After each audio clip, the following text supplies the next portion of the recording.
오늘 하나님의 주권적인 구원에 관하여서 잠깐 생각하는 시간을 갖기를 원합니다. 구원과 관련하여서 우리는 믿음으로 구원받았고 하나님께서 우리의 길을 구원, 천국으로 이끌어 가심을 믿고 있습니다. 그런데 살다 보니 우리는 이 구원에 관하여서 좀 질문할 것들이 생겨납니다. 무엇이냐면 제가 그림으로 한번 표현해 봤는데, 하나님은 왜 모든 사람을 구원하지 않고 일부분만 구원하시는가 라는 것입니다. 이런 생각 혹시 안 해보셨습니까? 제가 살다 보니 이런 이야기를 했는데, 살다 본다 라는 건 뭐냐 하면 내 사랑하는 사람들이 죽어갈 때의 이야기입니다. 제가 여러 장례식장을 가보지만 특별히 사랑하는 고인이 하나님을 믿지 않고 갔음에도 불구하고, 또 예전엔 다녔던 것 같은데 그리고 이제는 다니지 않고 여러 가지 삶의 모습을 갖고 있다가 이제 죽었습니다. 장례식장에서 이제 예배를 하는데 꼭 듣고 싶은 말이 하나 있습니다. 무슨 말이냐면, 어떻게 해서든지 어떻게 엮어서든지 이 고인이 천국 갔다는 말을 듣고 싶습니다. 그런데 사실 여러분들 다 듣고 싶은 말이지만 그걸 목사가 갔죠? 가고 말고 그렇다고 갑니까? 그건 하나님만 아시는 겁니다. 우리 모두가 다 사실은 자신할 수가 없어요. 왜냐하면 이 구원은 내게 아니기 때문에, 이 구원과 관련한 모든 것은 하나님의 것이기 때문에 그렇습니다. 그리고 그것도 죽음 이후에 관련된 것이기 때문에 죽어봤어야 알죠. 또 죽었다가 해교나 또 천국에 갔다 오신 분, 저에게 누군가가 성경책을 하나 보내왔어요. 성경책이 요만한데 130 몇 번째 성경이래요. 그걸 보니까 뒤에 써 있어요.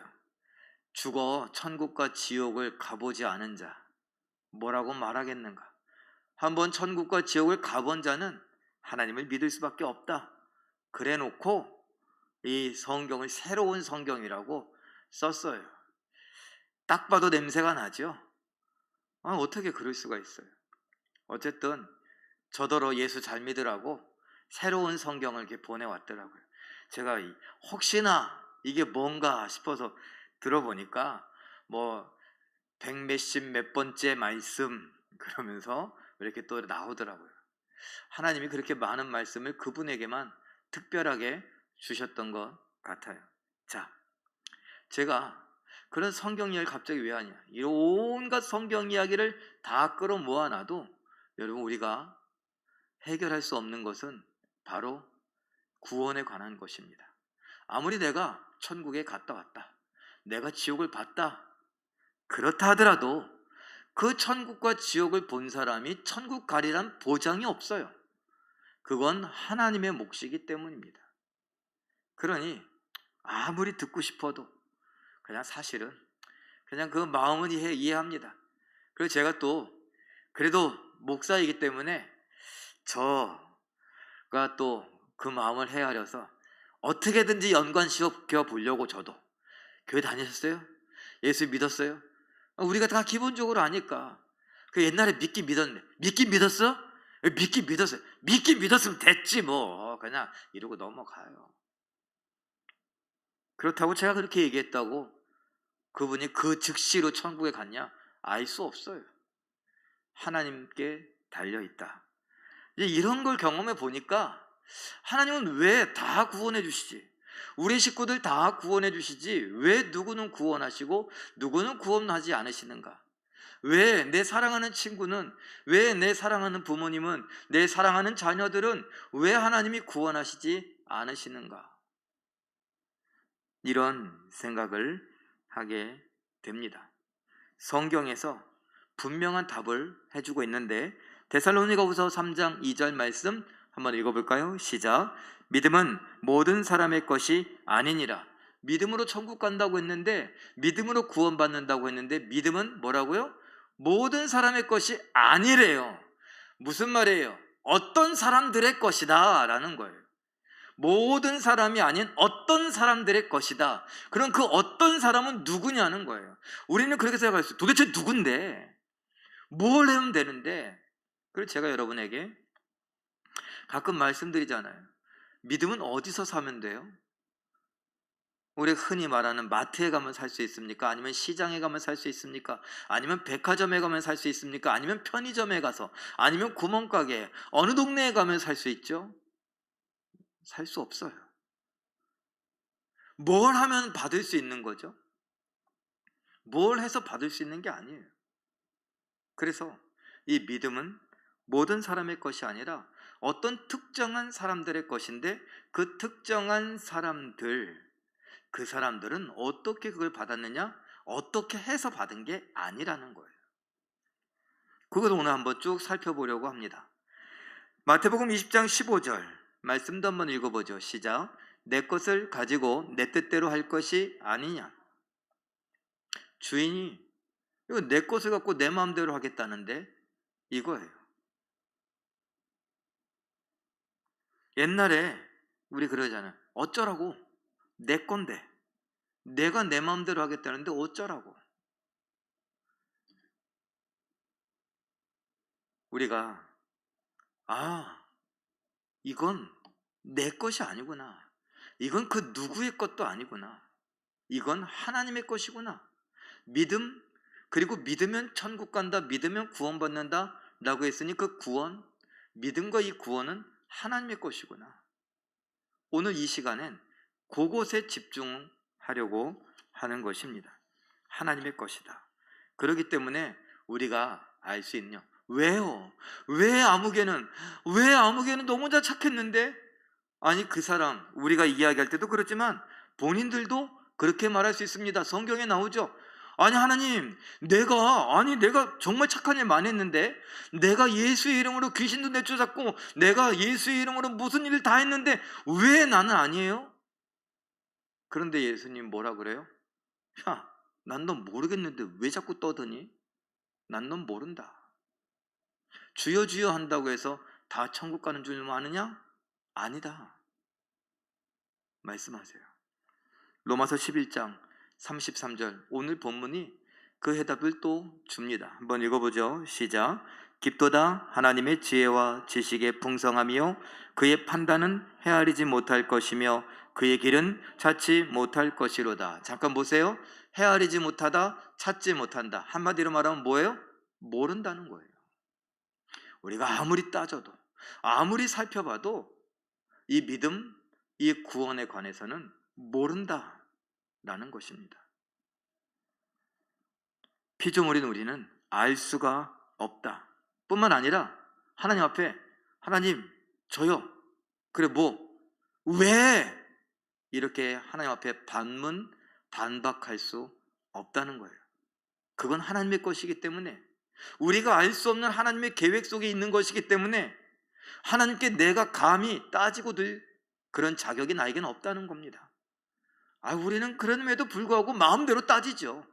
인생은 우기면 되는 거니까, 목소리 크면 되니까 하나님 앞에도 주야 이렇게 하면서 철야 농성하고 단식 투쟁하면서 어떻게든지 우겨갖고 하나님의 뜻을, 내 뜻을 하나님 앞에 관철시키려고 하죠. 믿음과 구원도 마찬가지인 것처럼 그렇게 하려고 하지만 생각해 보세요. 아니요. 우리에겐 그럴 자격이 없어요. 우리는 하나님이 빚으신, 하나님이 흙으로 빚으신 그런 피조물이기 때문에 피조물이 창조자의 뜻에 대하여서 이렇다 저렇다, 왈가왈부, 배나라 감나라 할 수 없습니다. 자, 그러면 우리 쪽에서 또 그럼 이렇게 이야기할 수 있죠. 우리끼리의 이야기에 그림을 하나 볼까요? 고민합니다. 도대체 왜? 어떤 사람은 왜 구원받고 어떤 사람은 왜 구원 못 받지? 악해서, 죄를 많이 져서? 성경에 나온 대로 심령이, 마음이 딱딱하게 굳어서? 화인 맞아서? 이런 이야기를 합니다. 반대편에는 그럼 착해서? 아니면 마음이 부드러워서? 마음이 말랑말랑해서? 아니요. 그리고 성령을 못 받아서? 거절해서?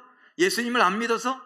성령을 받아서 영접해서 예수님을 믿어서 노란색 글씨는 좀 그럴싸해요. 왜? 믿는 사람이 구원받는다고 했으니까. 자, 그런데 요 질문에 또 함정이 있어요. 성령을 못 받아서, 내가 못 받은 거예요. 거절해서 내가 거절한 거예요. 예수님을 안 믿어서 내가 안 믿은 거예요. 반대로 말하면 성령을 받아서 내가 받았어요. 성령을 영접했어요. 예수님을 내가 영접했어요. 예수님을 내가 믿었어요. 겉으로야 그런 것처럼 보이지만 잘 따지고 보니까 사실은 그렇지 않아요. 아까 내 것을 갖고 내 마음대로 못하느냐라고 하셨던 것, 그리고 이것은 하나님의 것이기 때문에 우리가 헤아릴 수도 없고 찾을 수도 없고 모른다라고 했던 것, 모든 사람의 것이 아니라 특정인들의 것이라고 했던 것, 이런 것들만 종합해 봐도 내가 영접하고 내가 믿고 내 마음이 부드럽고 이런 거 내가 중심이 아니라는 걸 알 수 있습니다. 아니, 내가 교회 왔는데 희한하죠. 구원의 조건? 우리는 뭔가 있으면 구원받는다 이런 생각을 하고 접근을 해서 그런데 이 조건, 결과 모두 다 하나님 앞에 달려 있습니다. 무슨 말이냐? 내가 교회 다니기로 작정했어요.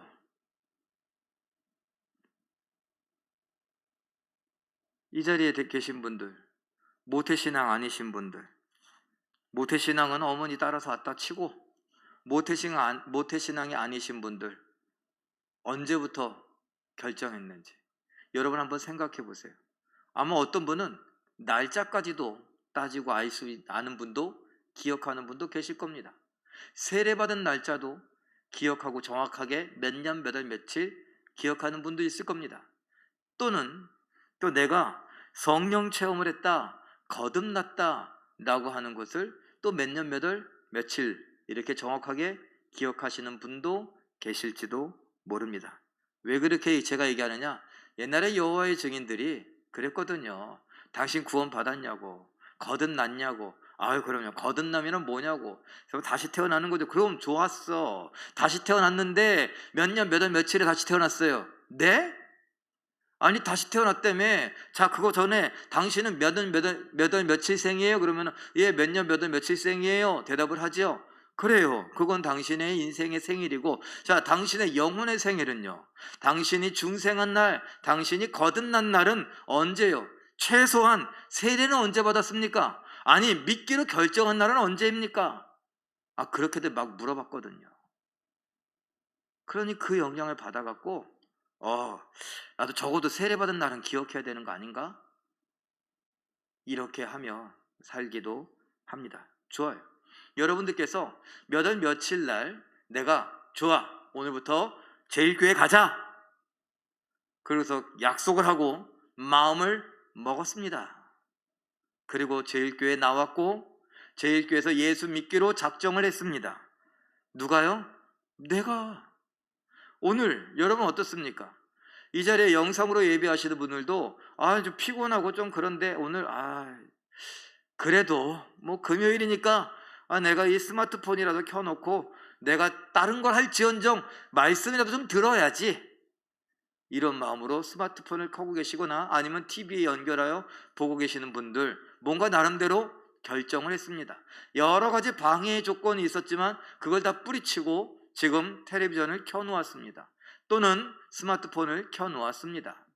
그리고 이 자리에 와서 앉아 계시는 분들도 지금 날이 그렇게 많이 추운 건 아닌데 바람이 세갖고 체감 온도가 굉장히 추워요. 막 찬바람을 뚫고 막 왔단 말이에요. 어우, 추워. 나도 따뜻한 방에서 아랫목에 앉아서 이불 속에다 발 집어넣고 발을 좀 따뜻하게 하면서 그러고 있고 싶은데, 그래도 금요일이니 가서 예배라도 해야지. 그리고 누가 결정했어요? 내가 결정해서 이렇게 왔죠. 그런데 내 마음, 내 생각, 내가 결정해서 온 것처럼 보이는데 하나님은 이렇게 말씀하시더라고요. 빌립보서 2장 13절 말씀 함께 읽습니다. 시작. 너희 안에서 행하시는 이는 하나님이시니 자기의 기쁘신 뜻을 위하여 너희에게 소원을 두고 행하게 하시나니. 무슨 말이에요? 우리 안에 우리의 마음을 먹게 하시는 분이 하나님이라는 거예요. 하나님의 기쁘신 뜻을 이루기 위해서 우리의 마음을, 내가 마음 먹었어, 내가 결정했어, 내가 결단했어, 내 의지로 한 것 같은데 그 마음을 하나님께서 움직이시는 분이다 라고 이야기를 하십니다. 제일교회 몇 년 몇 월 며칠에 등록하셨습니까? 하나님께서 우리의 마음을 움직이신 겁니다. 내가 언제부터 예수님이 믿어지기 시작했습니까? 하나님께서 우리의 마음을 움직여 예수를 믿겠다고 고백하게 하신 것이고, 그 고백의 의리를 지키기 위해, 약속을 지키기 위해 오늘도 우리는 그 믿음을 따라 움직이고 행동하고 있는 것입니다. 매 주일 우리는 전쟁터와 같이 전쟁터에 나가는 사람처럼 정말 수많은 갈등을 하면서 모든 유혹과 시험과 싸워서 이기고 예배의 자리에 나옵니다. 내가 한 것이 아니라 그 예배의 자리에 나아갈 수 있도록 하나님께서 우리의 마음을 주장하시고 모든 유혹과 시험을 이길 수 있는 힘까지도 주신다라는 것입니다. 내가 한 게 아니다라는 겁니다. 내 마음, 나도 몰라? 내 마음, 내 뜻대로 내가 원하는 대로 하는 것 같지만 이 마음조차도 하나님께서 주장하시지 않으면 아까 이야기한 특정인들만 믿는 그 모든 것에 우리가 들어갈 수 없다라는 것입니다. 자, 데살로니가후서 2장 13절 말씀은 이렇게 기록합니다. 읽어보죠. 시작. 하나님이 처음부터 너희를 택하사 성령의 거룩하게 하심과 진리를 믿음으로 구원을 받게 하심이니. 요한복음 15장 16절 아래도 이쪽 읽어보죠. 시작. 너희가 나를 택한 것이 아니요 내가 너희를 택하여 세웠나니. 하나님이 처음부터 내가 어느 날 몇 월 며칠에 내가 선택한 것이 아니라 하나님께서 처음부터 택하셨다라는 거예요. 이것을 에베소서에서는 뭐라고 말하냐? 창세 전부터, 세상이 있기 전부터, 아니 내가 태어나기 전은 그건 말할 것도 없고 이 세상이 있기도 전부터 우리를 택하셨다라는 것입니다. 아니 어떻게 있지도 않은데 택해? 그러니까 하나님이에요. 하나님이 지금 말도 안 되는 이야기를 우리에게 이런저런 말로, 말주변이 좋으셔갖고 글재주가 좋으셔갖고 성경을 이렇게 기록해 놓고서 우리를 현혹시키려고 그렇게 이야기하시는 것이 아니라는 겁니다. 성경은 일관되게 우리에게 이야기하고 있어요. 창세 전부터 우리를 보고 아셨다. 그래서 하나님 우리를 선택하셨다. 왜 창세전은 못 보실까요? 하나님은 영원하신 분이라고 제가 말씀드렸고 그 영원하다는 의미 속에 우리의 시간은 중요하지 않다라고 얘기했습니다. 우리의 시간이라고 하는 것은 우리의 태어나면서부터 요람에서 무덤까지 과거와 현재와 미래 모든 것까지 하나님은 한순간에 다 보시는데, 우리는 한 번도 살아보지 않은 내일을 하나님은 이미 보고 알고 계시는데 이것이 오늘 보고 아시는 것이 아니라 이미 창세 전부터, 그 옛날 내가 태어나기도 전부터, 세상이 있기도 전부터 하나님은 보고 아셨다라는 것입니다. 믿으십니까? 이건 이해할 수 있는 이해의 내용이 아니에요. 이건 믿음의 내용이에요. 하나님께서 우리를 처음부터, 창세 전부터 보고 아셔서 택하셨습니다. 내가 하나님을 선택한 것이 아니라 하나님이 나를 선택하셨다라는 것입니다. 그리고 에베소서 1장 4절 5절도 한번 읽어보죠. 시작. 창세전에 그리스도 안에서 우리를 택하사 우리로 사랑 안에서 그 앞에 거룩하고 흠이 없게 하시려고 그 기쁘신 뜻대로 우리를 예정하사 예수 그리스도로 말미암아 자기의 아들들이 되게 하셨으니. 우리를 택하여 구원받게 하는 그 예정을, 계획을 세우셨습니다. 그 구원받는 과정 속에 우리를 예수 믿게 하시고 예수를 믿고 나서 예수 닮아가도록 하나님 말씀에 순종해 가도록 하나님께서 예정해 놓으셨습니다. 이런 그런 또 질문이 나와요. 그러면 나는 자유의지 이런 거 없는 겁니까? 왜 없어요? 자유의지는 하나님의 것이에요. 하나님의 자유를 우리에게 일부분 허락해 주셨다니까요. 그런데 놀라운 건 하나님 주신 자유를 갖고 내 마음대로 사는 것 같은데 그 자유의 바운더리라고 할까요? 이 자유의 어떤 한계라고 할까요? 그 한계가 하나님의 섭리 안에, 하나님의 다스리심 안에 들어가 있다는 거예요. 내가 아무리 잘나서, 내 마음이 아무리 커서, 내 마음이 아무리 자유분방해서 내 마음대로 하는 것 같아도, 아무리 내 마음이 날뛰어서 가도 하나님의 다스리심을 벗어날 수 없다라는 것입니다. 이 세상에 어떤 피조물도, 어떤 사람도, 어떤 자유로운 영혼도 하나님의 다스리심을 벗어날 수 없다라는 것입니다. 하나님은 그렇게 우리를 택하셨고 예정하셨습니다. 구원을 주기로. 그리고 그것에 대해서 사도행전 13장 48절은 이렇게 우리에게 힌트를 줍니다. 읽어보죠. 시작. 영생을 주기로 작정된 자는 다 믿더라. 무슨 말이에요? 하나님께서 계획을 세우시고서 좋았어, 결정했어, 너로 결정했다, 내가 너를 반드시 구원하마. 하나님이 마음 먹었어요. 하나님이 마음 먹고 그 마음 먹은 대로 하나님은 기필코 하시는 분입니다. 그 누구도 그 하나님의 마음 먹은 것을 변경시키거나 그 마음 먹은 것을 가로막거나 할 수 있는 사람은 없습니다. 대표적인 예가 제가 여러분들과 많이 나눴던 요셉의 예입니다. 야, 저기 꿈꾸는 자가 오는도다. 저 꿈꾸는 자를 우리가 죽여서 저가 꾼 꿈이 어떻게 되는지 보자. 누가 한 말이에요? 요셉의 형들이 했던 말이지만 사실은 누가 한 말이라고요? 사탄이 한 말이에요. 요셉을 죽이면 야곱의 가족들의 구원은 물론이거니와 하나님이 바라보신 다윗 왕과 예수 그리스도, 이 모든 것을 다 망가뜨릴 줄 알았어요. 그런데 하나님께서 죽지 않게 하십니다. 그런데 또 생각합니다. 야, 노예로 팔려가면 죽은 것과 똑같은 거야. 노예가 어떻게 왕이 돼? 노예를 통해서 무슨 일을 할 수 있어? 저렇게 노예 살이하다가 지 성질에 못 이겨서 죽거나, 또는 저렇게 노예로 살다가 힘들어 죽거나 병들어 죽거나 매맞아 죽거나 죽을 거야. 그럼 끝. 그런데 하나님은 그 상황 속에서도 모든 상황을 역전시키셔서 하나님의 계획, 예정, 마음먹은 것, 그 꿈을 작정하신 바를 이루십니다. 하나님은 우리를 구원하기로 작정하셨습니다.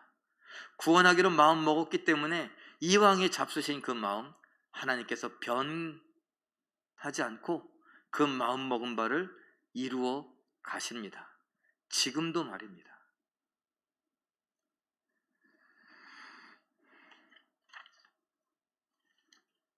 그러면 이쯤 되니까 이 모든 것은 누구 손에 달렸다는 거예요?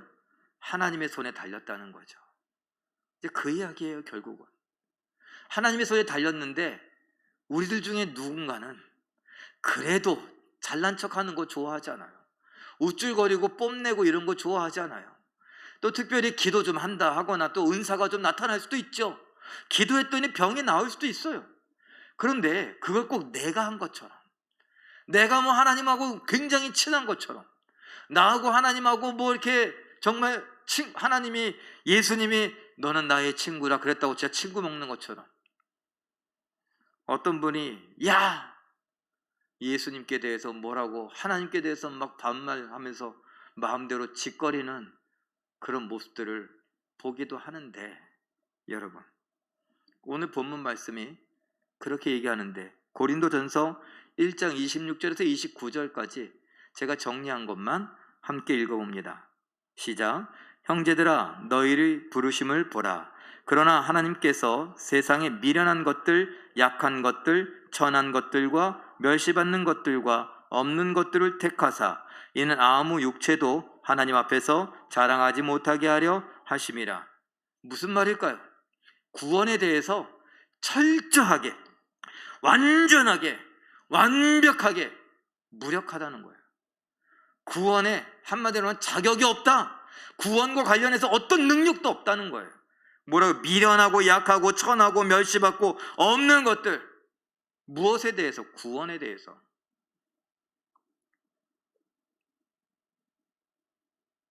한마디로 노예들. 로마 시대에 그 노예들을 불쌍히 여겨 왕자의 자리에 앉혔다.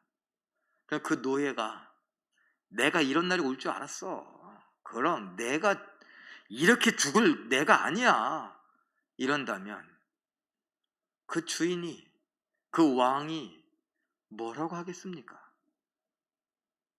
무슨 말이에요? 아무 힘도 없고 아무 능력도 없고 아무 자격도 없고 아무것도 갖추지 못한 사람들을 구원하셔서 그 입으로 그래 이런 날이 올 줄 알았지. 내가 이런 말 못하게, 자랑하지 못하게, 함부로 떠들지 못하게, 교만하지 못하게 하려고 하나님께서 하나님의 뜻대로 그렇게 하셨다라는 것입니다. 그런데 우리는 믿음에 대하여서 너무나 자신만만할 때가 있어요.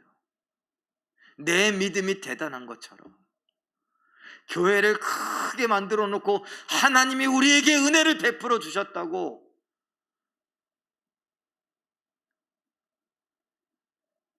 성공을 해야 하나님이 은혜를 베푸시고, 세상 사람들이 말하는 성공을 하지 못하면 하나님이 은혜를 베풀지 않으시고, 대학에 가면 하나님이 영광을 받으시고, 대학에 못 가면 하나님이 영광을 못 받으시고, 교회가 부흥을 하면 하나님이 영광을 받으시고, 교회가 부흥하지 못하고 숫자가 줄어들면 영광을 받지 않으시고, 교회의 재정이 넉넉하면 영광을 받으시고, 교회의 재정이 넉넉하지 못하면 영광을 받지 않으시고, 전도를 많이 하면, 그래서 사람들에게 인기를 좀 끌면 영광을 받으시고, 평생 해봐야 한 명 전도할까 말까 그러면 영광을 안 받으시고, 그래서 많은 선교사님들이 작가가 됩니다. PD가 됩니다. 왜요? 한국에서 보내온 선교 헌금을 갖고 우리가 이만큼 일을 했다고 뻥튀기를 튀겨서라도 보여주어야 되니, 그래야 한국교회 성도들이 아멘 할렐루야, 하나님께서 우리와 함께 하시는구나, 하나님께서 우리 기도에 응답하시는구나 그러면서 지갑을 열고 헌금을 더 많이 하고 돈을 계속 끊임없이 보내줘야죠.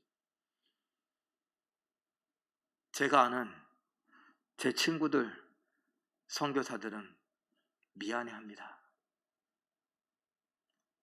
야, 광진아 미안하다. 왜? 야, 몇 년 동안 교회에서 그렇게 후원해 줬는데 내가 아무리 해도 아직도 한 명도 예수를 믿지 않는다. 기도해달라. 지금 한 명이 예수에 대해서 관심을 갖기 시작했다. 여러분, 이게 현실이에요. 그런데 한국교회는 선교지마다 교회를 보란듯이 세워놓고, 선교지마다 신학교를 세우고, 선교지마다 학교를 세우고,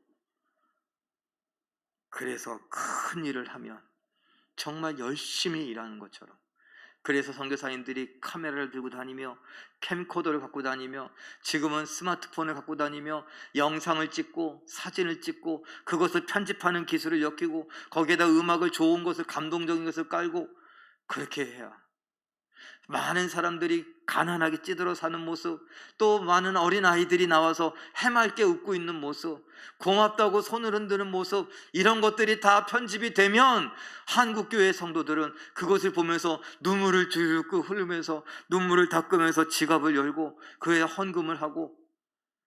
여러분, 왜 우리는 하나님에 대해서, 하나님이 마치 돈이 없으신 분처럼, 하나님이 돈이 없으면 안 되는 사람처럼, 성공에 목마른 사람처럼 왜 하나님을 그렇게 만들고 있습니까? 하나님으로부터 공짜로 믿음과 구원을, 그것이 은혜로 받아놓고 말입니다.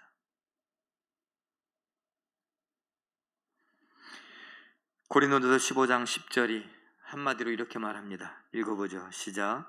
내가 나된 것은 하나님의 은혜로 된 것이니. 뭐라고요?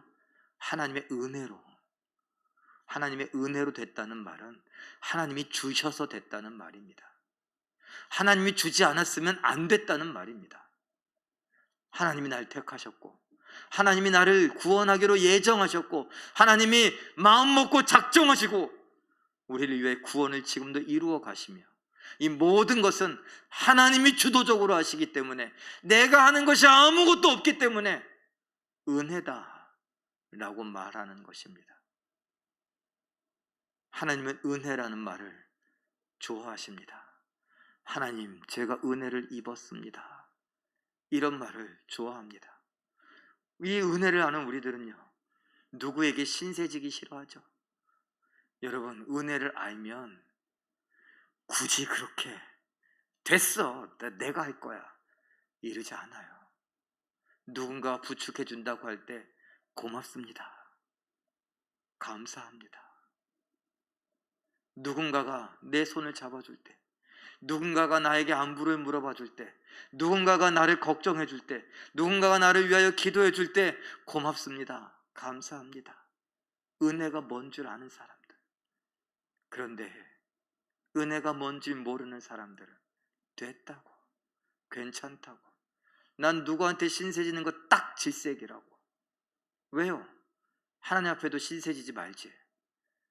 혼자 힘으로 한번 천국 가보시지. 그래서 제가 이 이야기를 하는 건, 우리가 은혜를 아는 사람들이기 때문에, 은혜를 아는 사람들은, 은혜를 받은 사람들은, 구원이 뭐고 믿음이 뭔지 믿고 아는 사람들은 그런 말은 적어도 피해야 된다라고 알려드리는 겁니다. 우리 중에 실수로 잘 몰라서 그렇게 말씀하신 분들도 계세요. 그리고 이 세상 살아가면서 누구에게 신세진다 이런 거, 이거 미안한 일이잖아요. 미안한 일 하지 않으려고 어릴 때부터 자립심이 너무 강해서 그렇게 살아오신 분들이 있어요.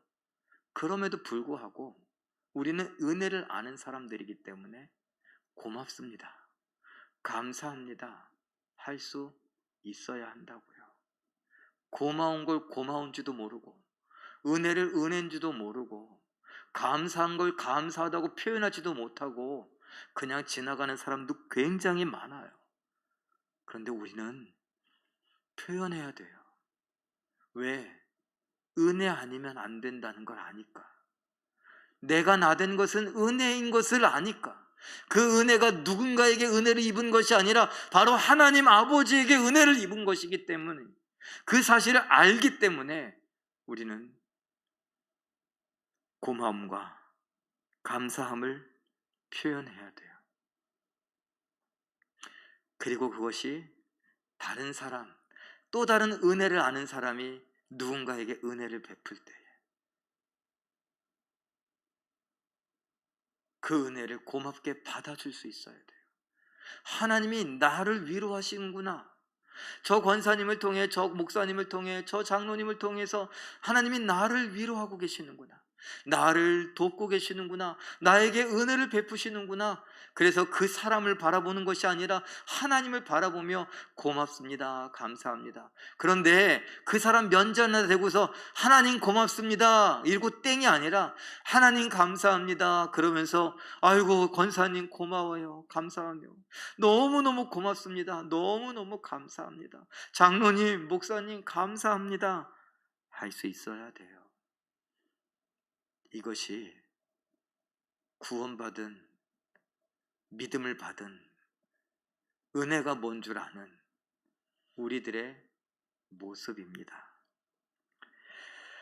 아더 핑크, 우리는 하나님의 주권이라는 책을 계속 보고 있는데 그가 이런 말을 했습니다. 우리 다음 한번 읽어볼까요? 시작. 하나님에게는 자기 손으로 빚으신 피조물들을 자신의 뜻대로 처분하실 권리가 있을 뿐만 아니라 이 권리를 사용하십니다. 예. 자기 손으로 빚으신 피조물, 우린 다 똑같아요. 우리끼리 의인이냐 악인이냐, 죄를 큰 죄를 지었냐 작은 죄를 지었냐, 뭐 이런 이야기를 하지만 하나님 앞에서는 다 흙덩어리예요. 그러니 누가 잘났다고 말할 수 없어요. 모두가 다 죄인이다, 악인이다 라는 겁니다. 그런데 우리를 하나님이 택하시고 예정하시고 작정하셨어요. 그래서 우리에게 믿음도 주시고 우리에게 은혜도 주시고 우리에게 구원도 천국도 주시는 것입니다. 마지막으로 하나만 더 읽어보죠. 시작. 우리는 하나님의 선택에 의해 아들이 되었습니다. 영원한 목적에 의해 예수 그리스도를 믿는 자가 되었습니다. 우리는 이제 주권적 은혜를 받습니다. 주 하나님의 자비와 은혜와 영광을 베푸소서. 아멘. 여러분, 이렇게 아더 핑크가 마지막 부분을 정리하며 기도하듯이 이렇게 이야기합니다. 우리는 하나님의 주권적인 은혜, 구원을 받은 자들입니다. 그 은혜, 그 구원에 대하여, 그 믿음에 대하여 감사하며 오늘을 살아갈 수 있는, 야, 하나님이 나를 택하셨구나, 나를 예정하시고 나를 구원하기로 마음먹고 작정하셨구나, 이것이 은혜구나. 그렇게 감격스러운 날들을 살아가시는 우리 모두가 되시길 예수님의 이름으로 축원합니다. 우리